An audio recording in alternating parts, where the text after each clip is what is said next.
शङ्खचक्रधरं देवं घटिकाचलवासिनं योगारूढं हे अञ्जनेय वायुपुत्रं नमाम।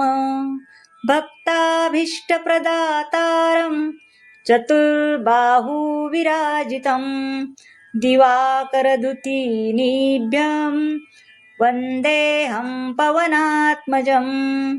कौपीनमेखलासूत्रं स्वर्णकुण्डलमण्डितं लङ्घिताब्धिरामदूतं नमामि सततं हरिं। दैत्यानां नाशनार्थाय महाकायधरं विभुं गदाधरो यस्तं वन्देऽहं मारुतात्मजं। नरसिंहाभिमुखो भूत्वा पर्वताग्रे च संस्थितं वाद्यन्तं ब्रह्मपदवीं नमामि कपिनायकं। बालादित्यवपुष्कं चोत्तारकारकं समीरवेगं देवेशं वन्देऽहमितविक्रमं। पद्मरागारुणमणि शोभितं कामरूपिणं पारिजातरुस्थं च वन्देऽहं वनचारिणं। रामदूत नमस्तुभ्यं पादपद्मार्चनः सदा देहि मे वाञ्छितफलं पुत्रपौत्रप्रवर्धनम्। इदं स्तोत्रं पठे नित्यं प्रातःकाले द्विजोत्तमा तस्याभीष्टं ददात्याशु रामभक्तो महाबला। इति श्रीघटिकाचलहनुमत्स्तोत्रं सम्पूर्णं। श्रीकृष्णार्पणमस्तु। श्री स्वामी समर्थ। दशरथकृत शनिस्तोत्र।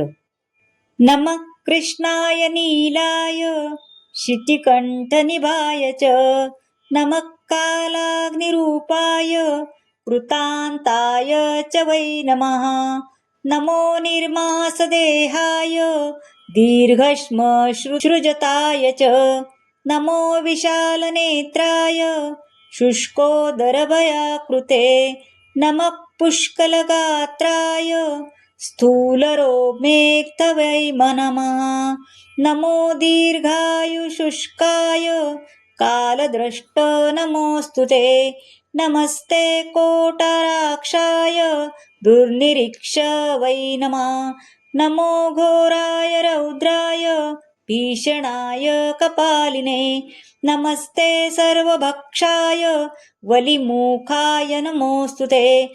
सूर्यपुत्र नमस्तेस्तु भास्करे भयदाय च अधोदृष्टे नमस्तेस्तु संवर्तक नमोऽस्तु ते। नमो वन्दगते तुभ्यं निराणाय नमोऽस्तु ते। तपसा दग्धदेहाय नित्यं योगरताय च नमो नित्यं क्षुधातार्य अतृप्ताय च वै नमः। ज्ञानचक्षुर्नमस्तेस्तु काश्यपात्मजसूनवे तुष्टो ददासि वैराज्यं रुष्टो हरसि तत्क्षणात्। देवासुरमनुष्यश्च सिद्धिविद्याधरगः त्वया विलोकिताः सर्वे नाशयान्ति समूलता। प्रसाद कुरु मे देव वाराहोऽहमुपागत आणिस्तुतस्तसौरिग्रह ग्रहराजो महाबलो। इति श्री शनिदशरथस्तोत्रं सम्पूर्णं। श्रीकृष्णार्पणमस्तु। श्री स्वामी समर्थ।